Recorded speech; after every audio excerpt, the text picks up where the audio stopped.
Okay, so I guess this is going to be my portfolio for IDT 507. I could definitely say that it's been an interesting course and semester. I love the aspect of the course with the history and communications and the advancement of technology and the way that it changes not only itself but it changes the world around it, and it makes everybody evolve somehow.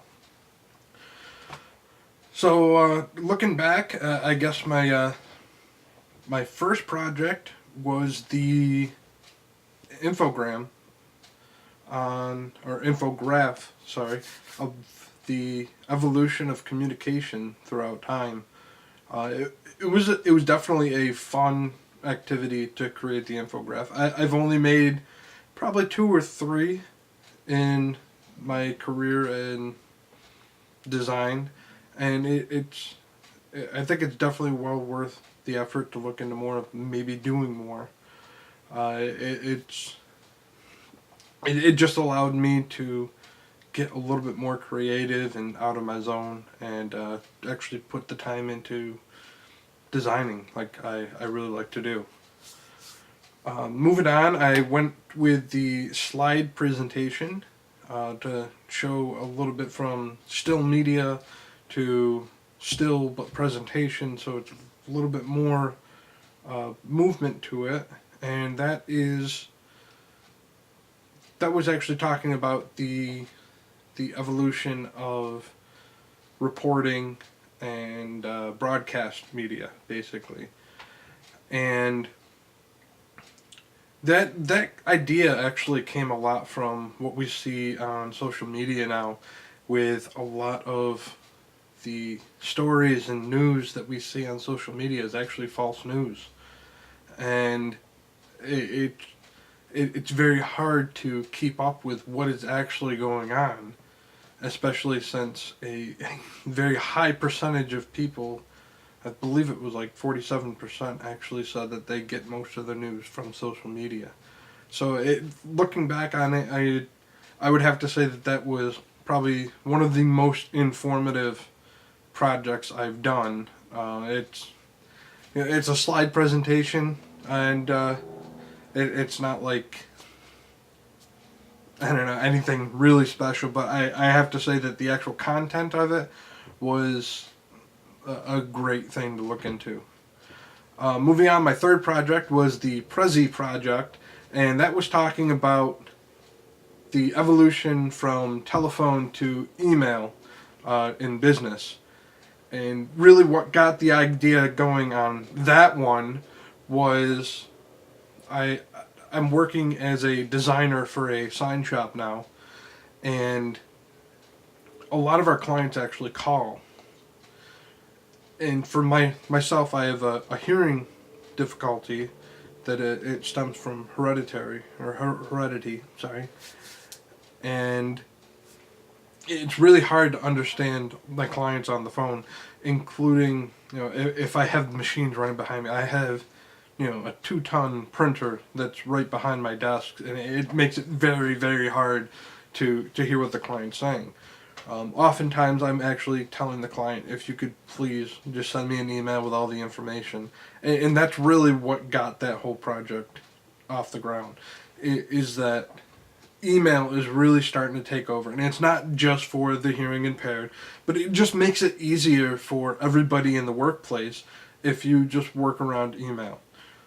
Instead of sitting there and talking to somebody on the phone and writing notes as you're going, there's a possibility you're going to miss something while you're writing down all the stuff that they're telling you they want done with their project.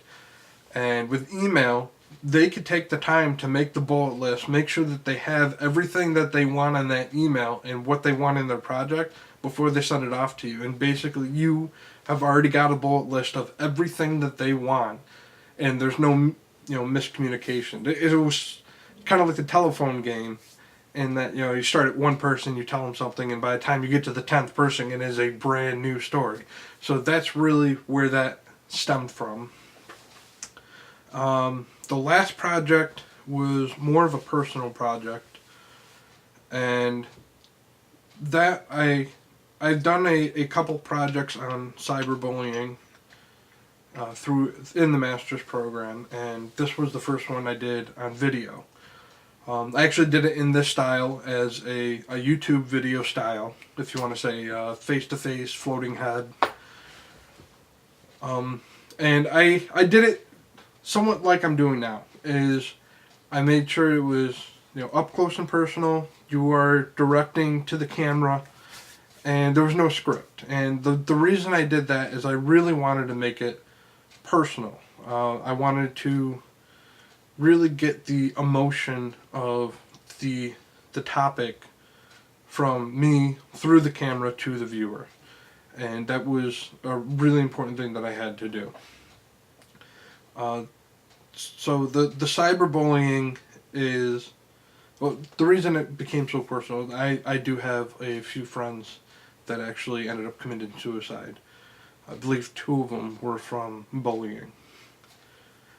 So that project was really, really informative, and it is a very, very important project to me, and I'm definitely leaving that YouTube video up, even though it's more of almost a rant, the project, but it was basically that whole project showed how over time with social media and the internet that bullying has not, subsided, and everyone's like, well, nobody talks anymore, nobody's face to face anymore, so there's no communication, there's no personality moving back and forth.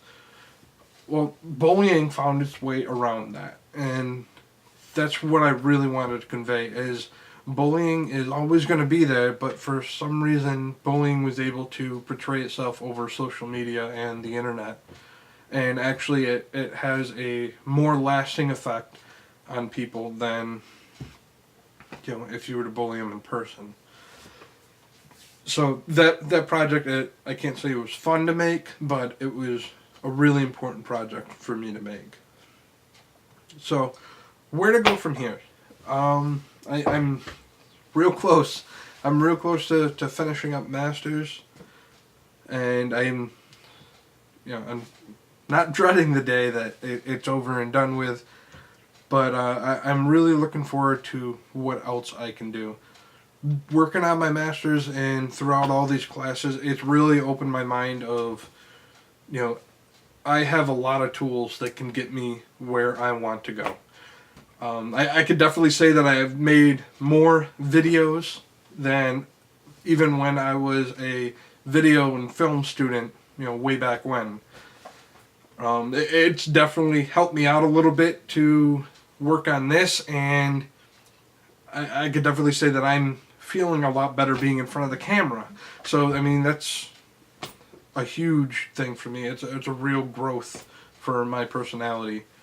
My voice has a lot to work on, because I do know that I kind of mumble and muffle, but that goes along with my hearing, so that's something that I need to work on enunciating while I'm talking.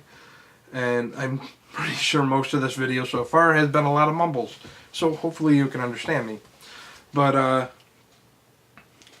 than that, I really am looking forward to some free time, so that I can fill up that free time. I have a lot of video and film projects that I have on the back burner since I'm working on my masters, and I'm hoping to use a lot of what I've learned here for, really getting it out there. It's really about the mass media now, and that's where I'm going with this. Is I really need to use everything that I've learned and put it out there. So I've used Gibson's theory of affordance pretty much for every project, I think, for this semester. So I think it'd only be fitting to use his theory of affordance for here. So let's see. I would have to say that the education affords the experience.